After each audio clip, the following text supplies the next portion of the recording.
At what age did you decide to go into the military? Well, that was after I graduated from high school, but you asked about the military. I went in the military because I wanted to become a pilot. I wanted to become a pilot since I was 4 years old. So what made you think, little Negro, coming up in the place you did, what made you think you could become a pilot? I call it an electromagnetic download from the Creator. I love it. It's one of those things where, and I'll tell you the story. Us preschoolers, we had a special Sunday school class, and so usually it was some high school person who was teaching the little preschoolers. So we had this Sunday school card that was given to us with the Christ figure on the side of a mountain, with a staff in his right hand and sheep at his feet.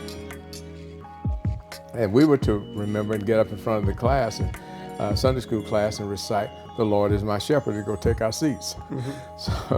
So we did that, and then on a Thursday afternoon, I was playing, on the pecan trees and in the sand, and I looked up at the sky and I saw the clouds that looked like the back of these sheep.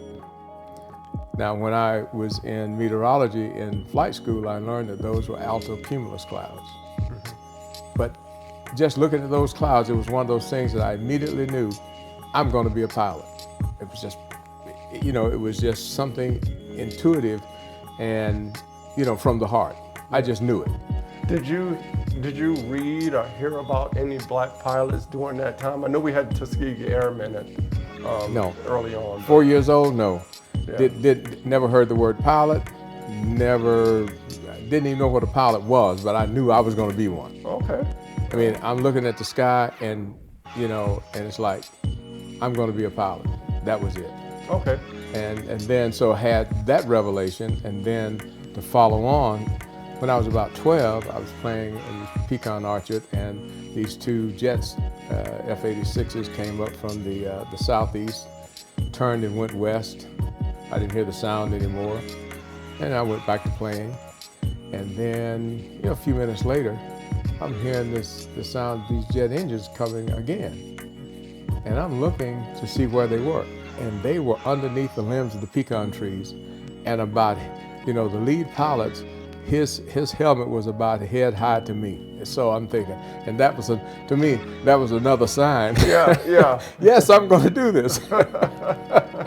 So, if I'd have seen that, I would have been heading for the hills. Oh, no. So I was just enthused, man. Yeah. It's like, oh, yes, I am going to be a pilot.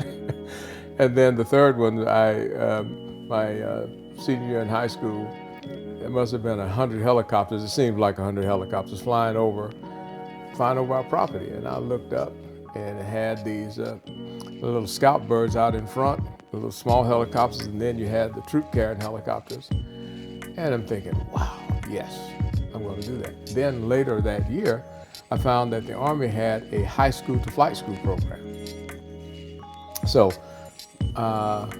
that's what I knew that I would do. Now, my parents wanted me to be, they always told me, hey, we want you to make your living with the stroke of a pen. Mm-hmm. Now, what time frame was this? What year?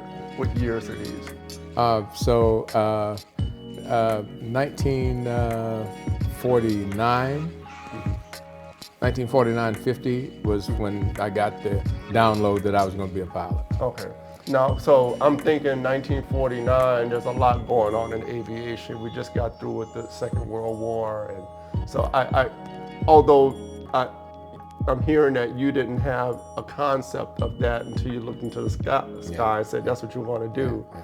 But there's a lot in aviation going on around the world at this time, right? Yeah, that's right. So I'm just trying to make a connection there. Okay. And then at 12 it was 57. Okay. 1957, 58-ish, yeah. Okay. So we're talking Eisenhower years, right? Yeah. Okay. And then 62, 63 when the helicopters were flying over. But that was the 11th Air Assault Test Division up at what was then Fort Benning, Georgia. It's now Fort Moore, named after Hal Moore from the Vietnam era. Okay. Now, before you went to before you went in the military, you went to college, right? No, I turned down a scholarship to Morehouse College to go to the Army to go to flight school. Oh, okay. My recruiter, Sergeant First Class Long, put airborne infantry on my contract. So now one of the pieces of information that I pass on to young people, particularly in this digital age, please read and understand the contracts before you sign them. You know, I wanted to go to flight school. That's what I was joining for. That's what I was intending. Oh, and he kept saying, well, you got to go to basic training. Well, that was a special basic training that warrant officer candidates went to. So, you know, he wasn't telling me anything I didn't know. But what I found out is that he did not get credit for enlisting an officer, recruiting an officer. Furthermore, at that time in the part of the world that I was in, you know, a black person wasn't supposed to be doing that kind of stuff.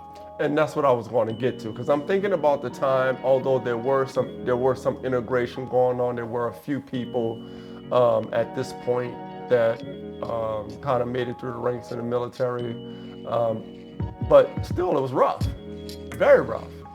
Yeah, well, it was, and all of us who went through flight school during that time who were black, we have our stories. In fact, to digress, to jump ahead or fast forward, my first flight instructor in the military was a gentleman who was from New England State, either New Hampshire or Vermont. I don't recall exactly which one. We were on our way out to the helicopter, and he looked at me and says, "You look like a pretty good athlete. Do you know who Jackie Robinson is?" I said, "Yes, his cousin lived down the street from me." Said, "Well, you know, I think you should get out of the military and go play baseball because blacks just don't make good pilots." Now, I knew that this guy was not going to teach me well.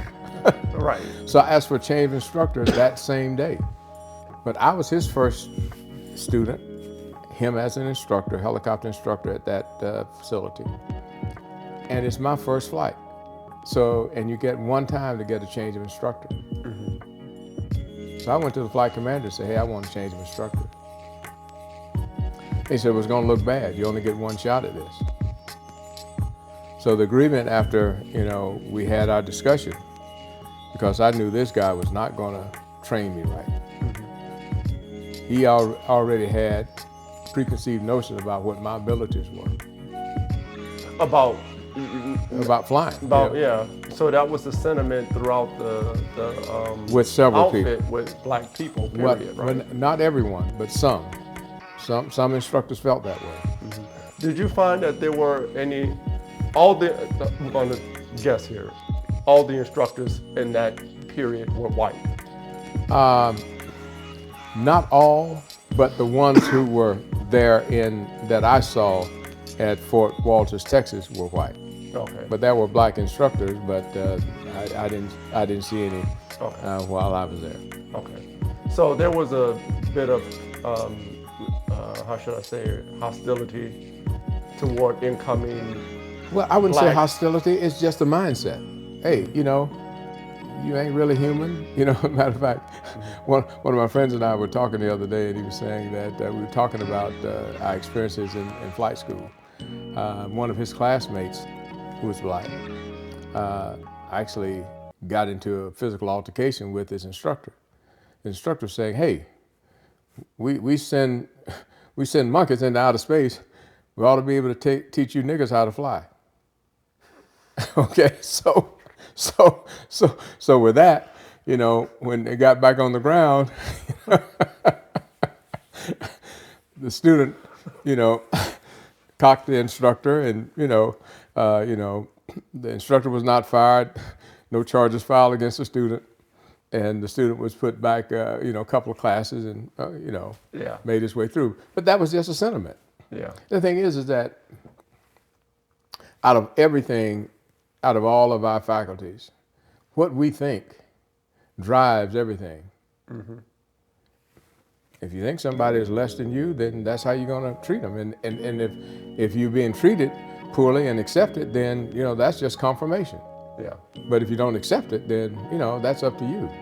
But as a black person, just living in society at that time, I mean, was there among you and your black colleagues and cadets, co-cadets, did you feel prepared for that reaction? Because I mean, that's just the climate of the country at the Well, time, look, right? the place that I grew up in, you know. Right, that's what I mean. Hey, Yeah. the places I grew up in, you know, if the black person, you left home, you didn't know whether you were coming back home alive. Yeah. That's just the environment. Yeah. And during my first tour in Vietnam, walking point man in Vietnam was no different than me finding my way home at night from having heard Dr. King speak in Albany. Yes. So the danger was there. I mean, so that was just That's a just level of something danger. everyday life that you dealt Yeah. with because you know during that time. That's the Yeah. environment. So Yeah. are you gonna shrink away from it? Or are you gonna stand up and move through life on your own terms? Yes, yes. I mean, I can't imagine that period. When I talk to people my age or especially younger,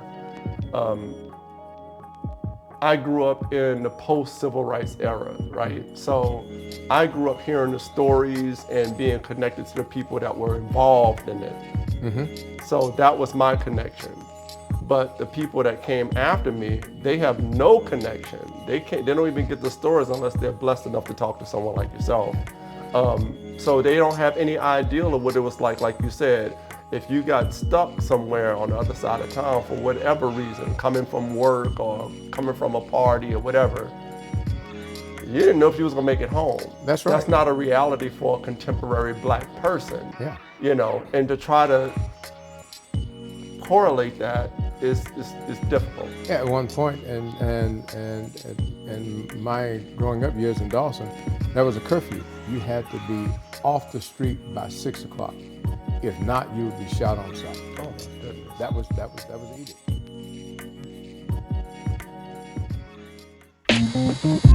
edict.